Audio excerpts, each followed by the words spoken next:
মোহনগঞ্জে প্রত্যন্ত হাওড়া এলাকা থেকে আসছে, আজকে 1 সপ্তাহ ধরে ঢাকায় অবস্থান করছি। আমরা জীবনের বিনিময়ে বাবর ভাইকে ভালোবাসি। লক্ষ লক্ষ মানুষ আজকে কারাগারের সামনে অবস্থান করতেছে। বাবর ভাইকে দূর দিনে আমরা অনেক মিস করেছি। আমরা তো 16 জানুয়ারি 2025 সাবেক স্বরাষ্ট্র প্রতিমন্ত্রী লুৎফুজ্জামান বাবরের জীবনে ঐতিহাসিক একদিন। দীর্ঘ 17 বছর কারাভোগ শেষে মুক্ত বাতাসে নিঃশ্বাস নিলেন তিনি।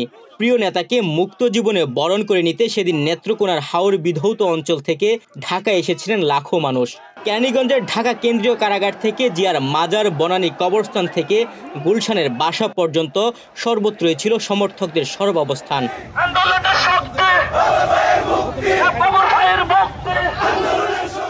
যা লুৎফুজ্জামান বাবরের অসামান্য জনপ্রিয়তার প্রমাণ। প্রশ্ন হলো, একজন ব্যক্তি 17 বছর কারাভোগের পরও কিভাবে এত জনপ্রিয়?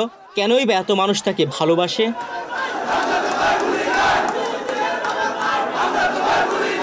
আমাদের দেশনেত্রী বেগম খালেদা জিয়া আজকে উনি অসুস্থতায় উনি জেল খাটছেন উনার এই বয়সে, এবং আমাদের তারেক রহমান আমাদের অ্যাক্টিং চেয়ারম্যান তিনি আজকে 17 বছর যাবত নির্বাচিত অবস্থায় ছিলেন। উনারা যে ত্যাগ স্বীকার করেছেন, পাশাপাশি বাংলাদেশের জাতীয়তাবাদী দলের আমাদের বিভিন্ন পর্যায়ের নেতাকর্মীরা বিভিন্নবার যে নির্যাতিত, নিপীড়ন, জুলুম, জেল খাটছে। আমি ছিলাম কারাগার অভ্যন্তরে, কিন্তু পুরো বাংলাদেশের 18 কোটি মানুষও বড় কারাগারের ভিতরে ছিল। সবার আগে বাংলাদেশ, এই বাংলাদেশের জন্য, জনগণের জন্য, স্বাধীনতার জন্য, গণতন্ত্রের জন্য আমার যদি জীবন দিতে প্রস্তুত হয় তাও আমি দিব ইনশাআল্লাহ। বাবরের দূরদর্শী চিন্তার কারণে হাওড়া এলাকার মানুষের ভাগ্যের পরিবর্তন হয়েছে, যার ফলে নেত্রকোনার অবহেলিত জনপদের লাখ লাখ মানুষের জীবনমানের উন্নয়ন হয়েছে।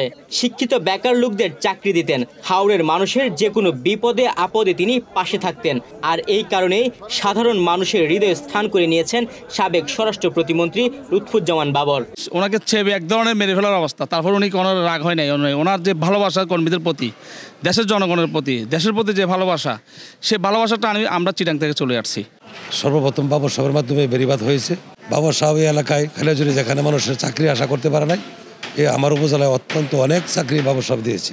উনি হাজার হাজার মানুষের এই কষ্ট দূর করে দিয়েছে।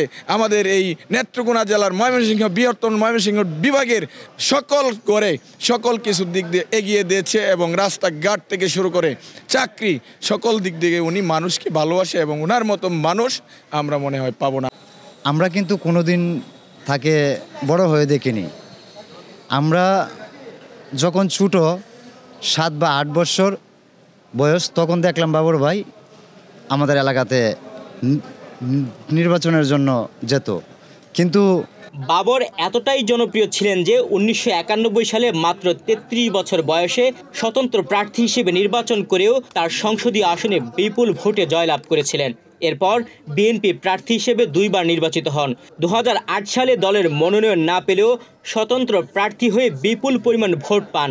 সাবেক স্বরাষ্ট্র প্রতিমন্ত্রীর মুক্তির মধ্য দিয়ে ভাটি বাংলার তথা বাংলাদেশের গণমানুষের আকাঙ্ক্ষা পূরণের পথ প্রশস্ত হবে, এমনটাই মনে করেন এলাকার মানুষ। যখন উনি এমপি থেকে মন্ত্রী হয়েছে, দেশের দায়িত্ব নিয়েছে, তখন উনি ব্যাপকভাবে কর্মসংস্থানের ব্যবস্থা করেছে, ব্যাপকভাবে জনকল্যাণের কাজ করেছে, রাস্তাঘাট, ব্রিজ, কালপাট এগুলির উন্নয়ন করেছে, যে কারণে জনগণ যে কাজে জন উপকার হয় সেই কাজ উনি বেশি করেছে, যে কারণে মানুষ তাকে বেশি ভালোবাসে। বাংলাদেশের বিভিন্ন বিশ্ববিদ্যালয়ের হলগুলোতে একটা স্লোগান মুখরিত হয়েছে যে আমরা সবাই বাবর হব, 7 সিস্টার স্বাধীন করব। তো এই যে ওনার প্রতি যে একটা আস্থার জায়গাটুকু আছে, এই আস্থার জায়গাটুকু আমরা যারা জুনিয়র আছি, আমরা যারা এই প্রজন্মের লোক, তারা হচ্ছে আমাদের সিনিয়ররা, এবং ওনার কার্যক্রম দেখে এবং বিগত সময় ওনার রুটম্যাপ দেখে এবং জনগণের প্রতি ওনার আস্থা এবং ভালোবাসার জায়গাটুকুর দিকে বিবেচনা করি আসলে ওনার প্রতি ইয়ং জেনারেশনের এত ভালোবাসা এবং এত টান আছে। এলাকাবাসীর দাবি, তাদের নেতা আগামী জাতীয় সংসদ নির্বাচনে জয়ী হয়ে আবারও নেত্রকোনা 4 আসনের উন্নয়নের হাল ধরবেন।